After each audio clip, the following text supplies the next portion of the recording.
لیکن قرآن مجید جیسے کہ محمد صلی اللہ علیہ وسلم ساری انسانیت کے لیے تھے, قرآن بھی ساری انسانیت کے لیے. اس کا ذکر ہے سورہ ابراہیم میں سورہ نمبر 14 آیت نمبر 1, سورہ ابراہیم سورہ نمبر 14 آیت نمبر 52, سورہ بقرہ سورہ نمبر 2 آیت نمبر 185, سورہ زمر چیپٹر نمبر 39 ورس نمبر 41. اور بھی حوالہ دے سکتا ہوں میں, لیکن یہ کافی ہے. مائک نمبر 3 سے سوال کریں. My name is Rakesh Bhosle. I'm a pharmacy student.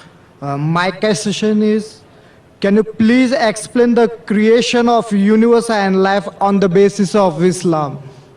بھائی صاحب نے سوال پوچھا ہے کہ can you explain the creation of the universe on the basis of Islam. یہ کائنات کس طریقے سے قائم ہوا اسلام کے نظریے سے. آج سائنس کیا کہتی ہے, پہلے وہ تذکرہ کروں گا میں. سائنس کہتی ہے کہ کائنات قائم ہوئی بائی بگ بینگ. پہلے یہ کائنات وہ تو پرائمری نیبولا ایک تھی, اس کے بعد ایک دھماکہ ہوا, اس کے بعد آئے گیلیکسیز, سٹارز, پلانٹس, سن, مون اور یہ زمین جس پہ ہم رہ رہے ہیں. اسے کہتے ہیں بگ بینگ. اور اس کے لیے نوبل پرائز ملا تھا کچھ سائنٹسٹ کو 40-50 سال پہلے. قرآن میں اس کا ذکر ہے سورہ الانبیاء میں سورہ نمبر 21 آیت نمبر 30 میں. اس میں لکھا ہے ڈو ناٹ دا انبلیورز سی اولم یر الذین کفروا, کہ کافر لوگ نہیں جانتے, انبلیورز نہیں جانتے, اولم یر الذین کفروا ان السماوات والارض کانت رتقا ففتقناہما, کہ the heaven and the earth, یہ زمین اور آسمان ایک تھے اور اللہ نے انہیں سیپریٹ کیا, تفرقہ, انہیں چھٹا دیا, they separated. تو قرآن کی یہ آیت جو ہے سورہ انبیاء کی سورہ نمبر 21 آیت number 30 big bang in a nutshell ہے. تو جس طریقے سے قرآن ذکر کرتا ہے 1400 سال پہلے, سائنس آج یعنی کل بول سکتے, yesterday, 50 years back, 40 years back, 40 سال پہلے, 50 سال پہلے, آج سائنس مانتی ہے کس طریقے سے کائنات وجود میں ہے. اور اس کا ذکر الحمدللہ قرآن میں 1400 سال پہلے ہے. میں نے ایک تقریر کیا ہوں قرآن اینڈ ماڈرن سائنس کنفلکٹ اور کنسیلیشن, اور اس میں ڈیٹیل میں سائنس کے بارے میں بات کیا ہوں کہ جو چیز سائنس آج جان رہی ہے قرآن میں اس کا ذکر ہے 1400 سال پہلے, کیونکہ Quran is far superior to science, کیونکہ قرآن کا لیکھک آتھر اس زمین کو بنانے والا ہے, وہ ہم سے, آپ سے اور ہم سے اور اچھا جانتا ہے. مائک نمبر 4 خواتین کے شعبے سے سوال کریں. I'm Amreen, I'm a student. I would like to ask that the only difference between Muslims and Christians is that Christians believe that there is a relationship of a son and a father between Jesus Christ and God. So, and when we try to approach them regarding this, they do not believe. So what should we say? بہن کا سوال تھا, جب وہ Christian سے بات کرتے ہیں وہ کہتے ہیں کہ عیسیٰ علیہ السلام خدا کے بیٹے ہیں اور مانتے خدا کے بیٹے ہیں, تو کس طریقے سے ان کے ساتھ ہم بحث کر سکے یا ان تک پیغام پہنچائے. اگر ہم بائبل پڑھتے ہیں, Bible has got sons by the tons. Bible میں لکھا ہوا ہے کہ آدم علیہ السلام اللہ کے بیٹے تھے. بائبل میں بہت سے بیٹے اللہ کے, بائبل میں لکھا ہے آدم علیہ السلام اللہ کا بیٹا تھا, اسرائیل اللہ کا بیٹا تھا, ایفرائم اللہ کا بیٹا تھا. اینڈ بائبل میں لکھا ہے بک آف رومنز میں چیپٹر نمبر 8 ورس نمبر 14 میں, all those who are led by the spirit of God they are sons of God. جو کوئی اللہ کی بات مانتا ہے وہ اللہ کا بیٹا ہے. تو کہنے کے لیے ہم کہتے ہیں نا اللہ کا بندہ ہے, اللہ میاں کی گائے ہے, تو اس طریقے سے کوئی کہتا ہے کہ عیسیٰ علیہ السلام اللہ کا بیٹا ہے, ہمیں کوئی اعتراض نہیں اس سینس میں, اس سینس میں جس سینس میں وہ اللہ کی بات مانتا ہے, اسی لیے اللہ کا نیک بندہ ہے. تو اس طریقے سے بائبل میں کئی اللہ کے بیٹے ہیں, خدا کے بیٹے, لیکن عیسائی کہتے نہیں نہیں نہیں, Jesus Christ peace be upon ہم خصوصاً بیٹا ہے, ہی از دا بیگوٹن سن.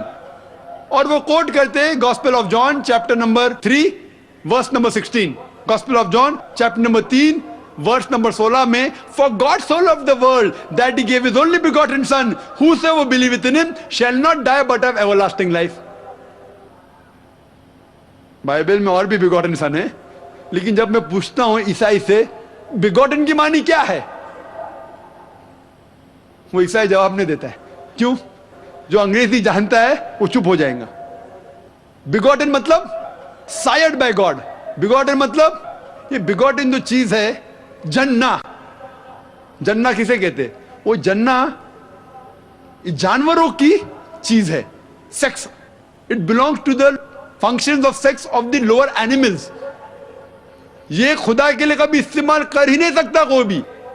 इसीलिए कुरान में लिखा है ना वो किसी को जनता है ना किसी से जना है.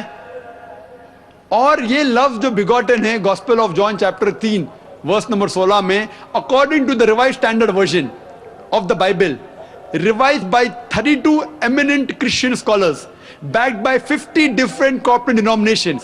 ये रिवाइज स्टैंडर्ड वर्जन एक नया एडिशन है, रिवीजन है बाइबल का, जिसने 32 माहिर ईसाई स्कॉलर्स मिलके इसको रिवाइज किए, इसको सुधारे, और 50 बड़े क्रिश्चियन ऑर्गेनाइजर्स ने सपोर्ट किया. ये बाइबल सबसे ज्यादा बिकने वाली किताब है, रिवाइज स्टैंडर्ड वर्जन. इसमें ये स्कॉलर्स लिखते हैं कि ये लफ्ज begotten is an interpolation, is a concoction, is a fabrication. वो एक मिलावट है, उसे बाइबल के बाहर फेंक दिया. तो अब रिवाइज स्टैंडर्ड वर्जन पढ़ेंगे बाइबल का, ये लफ्ज बिगॉटन है ही नहीं, क्योंकि कुरान में साफ तौर पे लिखा हुआ है लम यलिद वलम युलद. सूरह इखलास में सूरा नंबर 112 आयत नंबर 3 में, वो ना किसी को जनता है ना किसी से जना है. तो जो वर्स के जरिए, जो लफ्ज के जरिए क्रिश्चियन लोग बात करते, वो लफ्ज क्रिश्चियन स्कॉलर्स कहते ये मिलावट है और बाइबल के बाहर फेंक दिए हैं. माइक नंबर 5 से सवाल करें. Assalamu alaikum, Mr. Zakir Naik and all people around here. My name is Bhavna Nalavde. I'm a Hindu. I have a question regarding music in the Holy Quran. Is it mentioned anywhere in the Holy Quran that listening to music, I'm not saying watching music, but listening to music is haram? And if it is so, Mr. Bismillah Khan, एक मशहूर फनकार हैं, he has an argument with someone that listening to music is very soulful and relaxing to the soul. So if you could please defend or have an argument about this, that how is listening to music haram? Thank you very much. बहन ने सवाल किया है कि कुरान में कोई आयत है जिसमें लिखा है कि म्यूजिक हराम है. कुरान में लिखा है अतिउल्लाह अतिउर रसूल, ओबे अल्लाह ओबे द मैसेज. अल्लाह की बात मानो, अल्लाह के रसूल की बात मानो. तो कुरान या सही हदीस में मौजूद है, हमें मानना चाहिए. कुरान में डायरेक्ट वर्स नहीं है कोई साफ अल्फाज से कि म्यूजिक हराम है, इनडायरेक्ट है. लेकिन अल्लाह के रसूल की हदीस में है, सही हदीस में लिखा है कि सिर्फ डफ होता है वन साइडेड ड्रम, डफ अलाउड है, उसके अलावा बाकी म्यूजिकल इंस्ट्रूमेंट्स हराम है. ये साफ तौर पे लिखा है. अभी आपका आर्ग्यूमेंट है कि बिस्मिल्लाह खान साहब कहते हैं कि music is soothing for the soul. मेरा दोस्त कहता है शराब भी सूदिंग फॉर द सोल है, शराब से मुझे सुकून मिलता है. ठीक है भाई, आपको सुकून मिलता है, लेकिन उससे नुकसान ज्यादा है. तो म्यूजिक क्यों हराम करार किया है? इट इंटॉक्सिकेट्स. कुरान में लिखा हुआ है चैप्टर नंबर 2 सूरह अल बकरा में, सूरा नंबर 2 आयत नंबर 219, शराब में फायदे भी है नुकसान भी है. अल्लाह ताला जानता है, अल्लाह ताला सब कुछ जानता है. कुरान में लिखते हैं अल्लाह ताला कि शराब में फायदे भी है नुकसान भी है, लेकिन नुकसान फायदे से ज्यादा है. तो मैं मानता हूं हो सकता है कि कुछ लोगों को फायदा हो म्यूजिक से. There is music therapy also. कुरान में एक सूरह शुरा है, पोएट्स. कुरान शरीफ शायरी और गाने के खिलाफ है, हराम नहीं कहता है, लेकिन अक्सर खिलाफ है. क्यों? जब हम शेर शायरी करते हैं, अक्सर इतनी शेर शायरी करते हैं कि शिर की तरफ जाते हैं. मैं अगर राजा की तारीफ कर रहा हूं, इतनी तारीफ करता हूं कि उसको खुदा से मिला लेता हूं.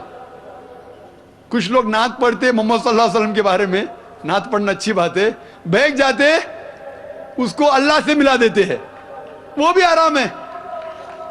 कहते मैंने एक अरब देखा बिना ऐन का. अरब देखा बिना ऐन का मतलब रब को देखा. मोहम्मद सल्लल्लाहु अलैहि वसल्लम को अल्लाह से मिलाना भी हराम है. ईसा अलैहि सलाम को तो मिलाए भी हराम है, मोहम्मद सल्लल्लाहु अलैहि वसल्लम को भी. हम उनसे प्यार करते हैं, मोहब्बत करते हैं, लेकिन अल्लाह से नहीं मिला सकते। इसीलिए 5 बार आजान में हम सुनते हैं ला इलाहा इल्लल्लाह मोहम्मद रसूलुल्लाह। हम इबादत करते सिर्फ अल्लाह की, और मोहम्मद सल्लल्लाहु अलैहि वसल्लम उसके रसूल है, उसके बंदे हैं, अल्लाह नहीं है। तो बिस्मिल्लाह खान जो कहते हैं, हो सकता है कि किसको सुकून पहुंचता होगा, लेकिन जब हम म्यूजिक लेते हैं, अक्सर क्या होता है म्यूजिक के अंदर एक इंसान बहक जाता है। हम गाने सुनते ना, वो हीरो हीरोइन से कहता है कि मैं तुम्हारे लिए चांद तोड़ के लेके आऊंगा, सितारे तोड़ के लेके आऊंगा, ये हम जानते हैं सही नहीं है, तो भी हम गुनगुनाते। वो क्यों म्यूजिक होती है? हम जानते कौन चांद या तारे तोड़ के कौन लेके आ सकता है। हम जानते कितने अल्फाज हम जब सुनते ये गाने के बकवास है, लेकिन फिर भी गुनगुनाते। नहीं सुनना चाहते तो भी सुनते। घर के बाहर बोंगा लगा है 1 2 3, क्या 1 2 3, नहीं सुनना चाहते फिर भी सुनना। तो म्यूजिक में क्या होता है कि म्यूजिक कभी कभी मन को बहा लेता है। सही कह रहे बिस्मिल्लाह साहब, इतना बहा ले जाता है कि शिर्क भी करते तो हम कहते सही है, हम इस्लाम से दूर जाते फिर भी उसे गुनगुनाते। इसीलिए इस्लाम में म्यूजिक जो आपको गलत जगह पे लेके जाता है, डफ के अलावा बाकी सब इंस्ट्रूमेंट्स इस्लाम में हराम है। 1 नंबर माइक से सवाल करें अगर कोई हमारे गैर मुस्लिम भाई हैं तो। मैं गैर मुस्लिम राजेश पवार आपसे सवाल करना चाहता हूँ। इब्राहिम नबी ने भी हज किया है और मोहम्मद नबी ने भी हज किया है, क्या ईसा नबी ने भी हज किया है? मैंने अच्छा सवाल किया है कि इब्राहिम अलैहिस्सलाम ने हज किए, मोहम्मद सल्लल्लाहु अलैहि वसल्लम ने हज किए, क्या ईसा अलैहिस्सलाम ने हज किया? मैं खुद कोई आयत नहीं जानता हूं कुरान में जिसमें कहा गया है कि ईसा अलैहिस्सलाम ने हज किया। ना कोई डायरेक्ट रेफरेंस है बाइबल में कि ईसा अलैहिस्सलाम ने हज किए। लेकिन बाइबल में यह जिक्र है कि जो कोई मक्का की वादियां में जाता है उसके ऊपर सलामती रहती है। ईसा अलैहिस्सलाम ने किए कहने में ये नहीं जानता हूं, लेकिन ये कहना कि सारे पैगंबरों ने हज किया कहने ये मैं नहीं जानता हूं। इस्लाम में अब मोहम्मद सल्लल्लाहु अलैहि वसल्लम आने के बाद हज फर्ज है। अभी मुसलमान को अगर वो हैसियत रखता है माली हालत से या सेहत से, उसे कम से कम 1 बार तो हज करना चाहिए, उसके लिए फर्ज है। क्वेश्चन 2 नंबर माइक से सवाल करें। मैं जैन शिंदे पिंपरी से आया हूँ और मैं एक बजाज का VRS लिए के एक पर्सन हूँ, VRS लिया हूँ बजाज से। और मैं कल ही अपने एक दोस्त से, इस्लाम दोस्त से मैं सुना कि जाकिर साहब यहाँ पर आए हैं और वो सब हिंदू धर्म के बारे में और क्रिश्चियन के बारे में जो समानता है उसके बारे में बताने जा रहे हैं। तो मैं कल यहाँ 6 बजे आया था और 6 बजे से मैं आपकी सारी बात सुनी, मुझे बहुत आनंद हुआ। और आज भी मैं दूसरे दिन भी समय के पहले यहाँ आया हूँ और आपकी सारी बात सुनी, मुझे बहुत ही खुशी है। और मैं इस सब बात के लिए अल्लाह का शुक्रगुजार करता हूँ कि अल्लाह ने आपको जो भी कुछ ज्ञान दिया है सचमुच आज के युग में बहुत ज़रूरी है। और मैं एक सवाल आपको इस बारे में यही पूछना चाहता हूँ कि मैं क्रिश्चियन आदमी हूँ, मैं जीसस को मानता हूँ और उसके वचनों को मैं पढ़ता हूँ। और जब भी आपकी बात सुनी और उसमें से कुछ सवाल, एक ही सवाल मेरे मन में आया है और वो सवाल मैं आपको ये पूछना चाहता हूँ कि गॉस्पल जो है जॉन का गॉस्पल, उसका जो 5वां अध्याय है उसमें 19 से लेकर 29 वचन जो है, जो मैं पढ़ चुका हूँ, मेरे हाथ में मराठी बाइबल है, मैं नहीं पढ़ना चाहता हूँ। आप जो आपके पास जो बाइबल है, इंग्लिश बाइबल है, वो पढ़िए सबके सामने और उसका थोड़ा सा जो अर्थ है मुझे बताइए ताकि मैं उसमें खुश हो जाऊं कि सचमुच वो वचन क्या है। भाई साहब यहाँ तकरीर में आने की खुश हुए और मैं भी खुश हूँ कि आप आए इधर। आप ईसा अलैहिस्सलाम में मानते, मैं भी मानता हूँ। फ़र्क ये है कि ईसा अलैहिस्सलाम ने क्या कहा। आपने कहा कि बाइबल पढ़ो, मैं पढ़ सकता हूँ। आप खुद अगर पूछेंगे सवाल क्या पूछना चाहते, मैं पढ़ सकता हूँ 19 से 29 तक, बट काफ़ी वक्त लगेगा। आपका सवाल क्या है आप पूछना, मैं जवाब दूंगा। आपका सवाल क्या है? सवाल जो है उस 10 वचनों में है, 19 से लेकर 29 तक जब पढ़ेंगे तो उसी में सवाल है और उसका जवाब भी उसी में है। लेकिन मैं आपसे समझना चाहता हूँ कि असल में वचन क्या समझाते हैं हमको। अपने सवाल पूछिए, अपना सवाल क्या है? वचनों में ही सवाल है, वचनों में ही जवाब है। इसलिए मैं आपसे गुजारिश करूँगा अगर आप पढ़ के सुनाएं और उसका अगर सबको